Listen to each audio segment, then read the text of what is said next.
안녕하세요 여러분, 근호입니다. 이번 시간에 공개해드릴 비밀노트의 주제는 확률과 통계에 나오는 경우의 수 중에서 하위 법칙, 고의 법칙입니다. 내용을 먼저 보고 오겠습니다.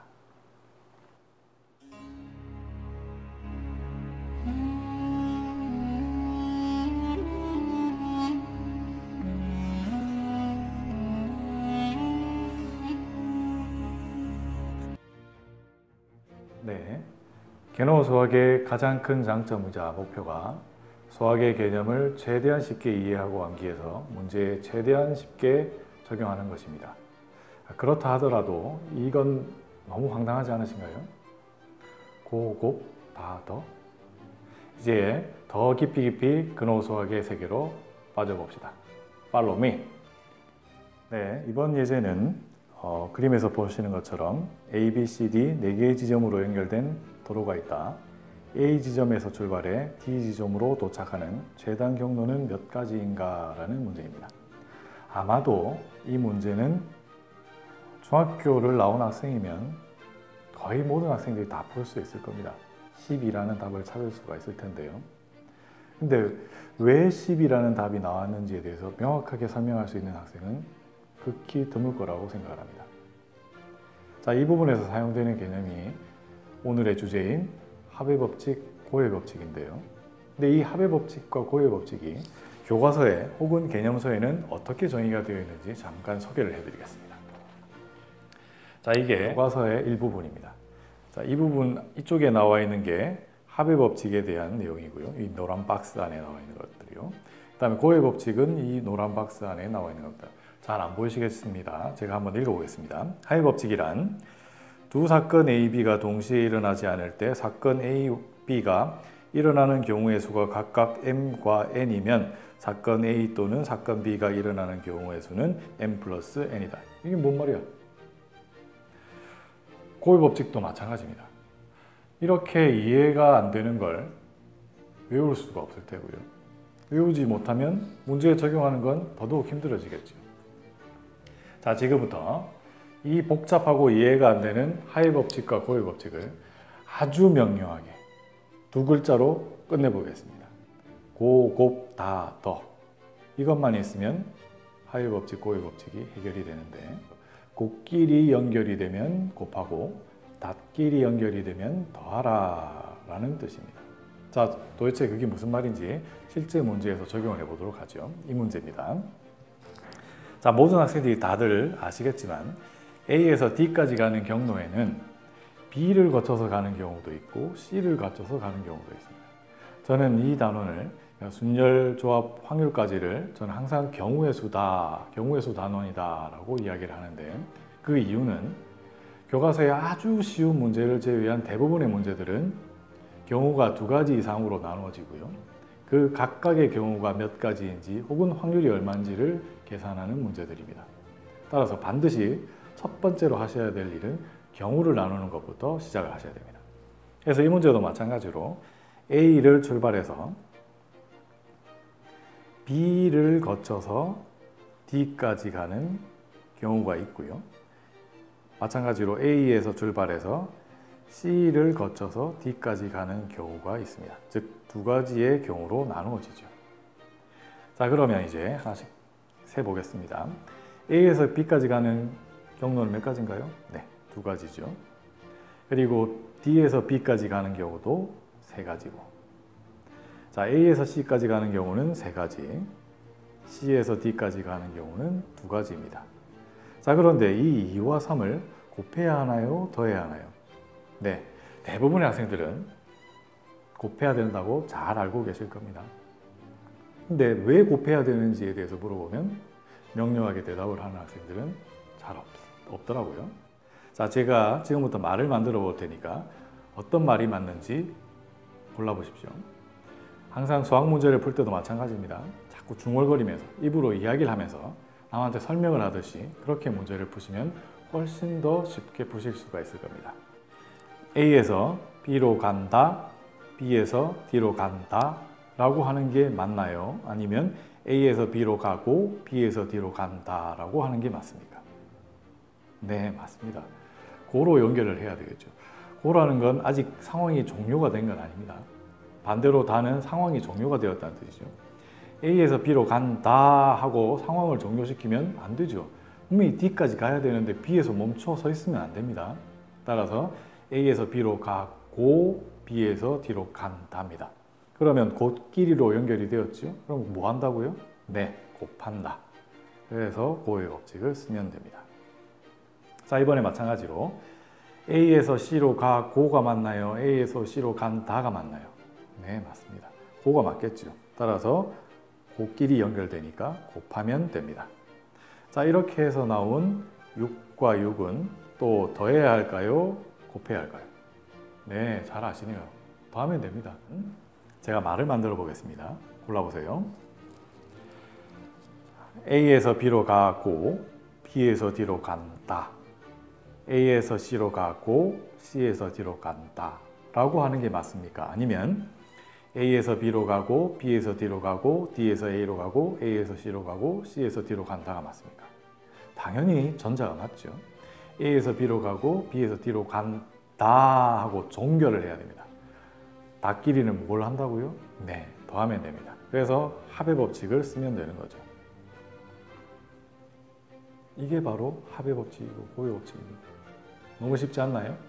자, 그럼 다음 예제를 가지고 좀 더 명확하게 확인해 보겠습니다. 네, 이번 예제는 2011년 3월에 시행된 교육청 모의고사 6번 문제입니다. 자, 일단 문제를 읽어보겠습니다. 어느 고등학교 체육대회에서 이어달리기를 하는데 여학생은 영희, 민주, 은영이가, 남학생은 철수, 상민이가 대표 선수로 뽑혔다. 이 5명의 학생들이 여학생, 남학생, 여학생, 남학생, 여학생의 순서로 달려야 할 때 달리는 순서를 정하는 방법은 몇 가지냐라는 문제네요. 문제에 나와 있는 것처럼 여학생이 먼저 달리고요. 그 다음에 남학생, 그 다음 순서로 다시 여학생, 남학생, 여학생의 순서로 달린다고 합니다. 자, 그런데 여기에서 여학생이 남자가 달려야 되는 순서에 들어갈 수는 없겠죠. 반대로 여학생이 남학생이 여자가 달리는 순서에 들어갈 수는 없을 텐니다. 여자는 여자들끼리, 남자는 남자들끼리 순서를 정해주면 되겠죠. 자, 그래서 여학생들 3명, 이 자리가 되겠습니다. 이 여학생 자리, 이 여학생 자리에 영희, 민주, 은영이가 달릴 수 있는 방법, 순서를 정하는 방법은 몇 가지일까요? 네, 당연히 3팩토리얼 가지죠. 3명의 학생들이 나열을 하면, 일렬로 나열을 하면 되는 거죠. 순서를 정하면 되는 거니까요. 자, 그 다음에 두 번째 남학생들 자리, 이 자리와 이 자리에 철수와 상민이가 순서를 정하면 됩니다. 역시 몇 가지냐면 2팩토리얼 가지죠. 자, 그러면 이제 이 3팩토리얼과 2팩토리얼을 더해야 될까 곱해야 될까를 고민해 봅시다. 자, 그러면 제가 또 역시 말을 만들어 보겠습니다. 이게 여학생이 나열하는 방법이죠.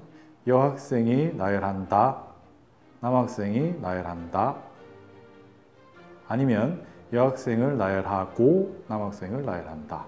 어느 게 맞나요? 네, 당연히 후자가 맞죠. 여학생을 나열한다, 여학생을 순서를 정한다 라고 종결을 시키면 남학생은 더 이상 순서가 안 정해지는 거죠. 그러면 문제에서 요구하는 것처럼 남학생과 여학생 모두의 순서가 정해지지가 않습니다. 따라서 여학생을 정한 다음에 또 이어서 남학생을 정해야 되니까 고로 연결을 해야 되겠죠. 곱끼리는 뭘 한다고요? 네, 그렇습니다. 곱하면 됩니다. 따라서 12가지 방법이 생긴다는 걸 쉽게 구해낼 수가 있습니다. 이번 예제는 2010년 3월에 시행된 교육청 모의고사 16번 문제입니다. 일단 문제를 먼저 읽어보겠습니다. 어느 고등학교의 방학 중 방과 후 학교에서 1교시에는 2개 강좌, 2교시에는 3개 강좌, 3교시에는 4개 강좌를 개설하였다. 어떤 학생이 개설된 서로 다른 9개의 강좌 중 2개의 강좌를 선택하여 수강하려고 할 때 그 방법의 수는 단 한 교시에는 1개 강좌만 수강할 수 있다. 자, 이 문제는 조금 복잡해졌는데요. 경우의 수입니다. 반드시 경우가 나누어져야 됩니다. 그러면 여기에서는 지금 2개의 강좌를 선택을 하고 한 교시에는 1개의 강좌만 선택할 수 있다고 했기 때문에 1, 2, 3교시를 다 선택을 할 수도 없을 테고요. 그러면 1, 2교시만 선택을 할까요? 아니면 1, 3교시를 선택할까요? 다 가능하겠죠. 그래서 경우를 1교시와 2교시를 선택을 하는 경우, 그 다음에 1교시와 3교시의 강좌를 선택하는 경우, 2교시와 3교시의 강좌를 선택하는 경우, 이렇게 3가지의 경우로 나눌 수가 있겠죠. 자, 그러면 1교시에 한 강좌를 선택을 해야 되겠죠. 2강좌 중에서 한 강좌를 선택을 하니까 2가지 방법이 존재하고요. 그 다음에 2교시 3개 중에서 1개를 선택할 수 있는 방법은 역시 3가지입니다. 그 다음에 1교시에서 한 강좌를 선택을 하는 게 역시 2가지 방법, 3교시에서 선택하는 방법은 4가지 방법이 있겠고요. 그 다음에 2교시에서 선택하는 방법은 3가지, 3교시에서 선택하는 방법은 4가지가 있습니다. 자, 그러면 이 2와 3, 2와 4, 3과 4를 곱해야 할까요? 더해야 할까요? 자, 역시 말을 만들어 보겠습니다. 1교시에서 선택을 하고 2교시에서 선택을 한다 라는 말이 맞나요? 아니면 1교시에서 선택을 한다, 2교시에서 선택을 한다가 맞나요? 네, 당연히 전자가 맞죠. 1교시에서 선택을 하고 더 이상 선택을 안 하면 안 되죠. 끝나면 안 됩니다. 반드시 그 다음 강좌를 더 선택을 해야 되죠. 그럼 계속 이어져야 됩니다. 즉, 고로 연결이 된다는 뜻이겠죠. 그러면 곱끼리는 뭐 한다? 네, 곱합니다. 역시 마찬가지로 이것도 1교시 선택하고 3교시 선택한다니까 곱끼리니까 곱하기, 2교시 선택하고 3교시 선택한다니까 곱하기입니다. 자, 그러면 이렇게 나온 이 결과값들은 더해야 할까요? 곱해야 할까요? 물론 눈치를 보면 이걸 다 곱하면 보기에서 벗어나겠죠. 그러면 더한다라는 걸 쉽게 알 수는 있겠지만 우리가 하고자 하는 그 목표를 달성하기 위해서 한번 역시 또 말을 만들어 보겠습니다. 1, 2교시에서 2과목을 선택하고 1, 3교시에서 2과목을 선택하고 그러면 벌써 몇 과목을 선택했나요? 네, 4강좌를 벌써 선택을 했습니다. 그러면 안 되죠. 반드시 2강좌만 선택할 수 있기 때문에 1, 2교시에서 2강좌를 각각 한 과목자씩 선택했다 하고 종결을 시켜야 되죠. 역시 1, 3교시에서 각각 한 강좌씩 선택했다 하고 끝이 나야 되고요. 2, 3교시에서 각각 한 강좌씩 선택했다 하고 끝이 나야 됩니다. 따라서 닫끼리는 뭘 한다고요? 네, 더하면 됩니다. 그래서 이 모두를 다 더하면 26이라는 값을 쉽게 얻어낼 수가 있습니다. 어떠신가요? 이제 자신감이 좀 생기셨습니까? 이건 더해야 하는지 곱해야 하는지 또는 답은 맞았지만 왜 더하거나 곱하는지 명료하지 않으셨을 텐데 이번 시간에 공개한 비밀노트의 개념으로 아주 명료해지셨으리라 생각합니다. 그게 바로 근호입니다. 강의를 마치면서 꼭 드리고 싶은 말씀이 있는데 그건 이해했다고 해서 문제를 풀 수 있다고 착각하시면 안 됩니다. 이해하는 것과 풀 수 있는 것은 차원이 다릅니다. 머리가 아닌 가슴으로 공부를 하셔야 합니다. 비밀노트의 개념을 이용해 복습을 하면서 스스로를 이해시키는, 그래서 자기 것으로 만드는 과정이 없으면 실제 시험에서 적용하는 것은 요원할 것입니다. 차근차근 다시 한번 정리해 보십시오. 저 근호는 다음 비밀노트의 내용으로 다시 돌아오겠습니다. 여러분 사랑합니다.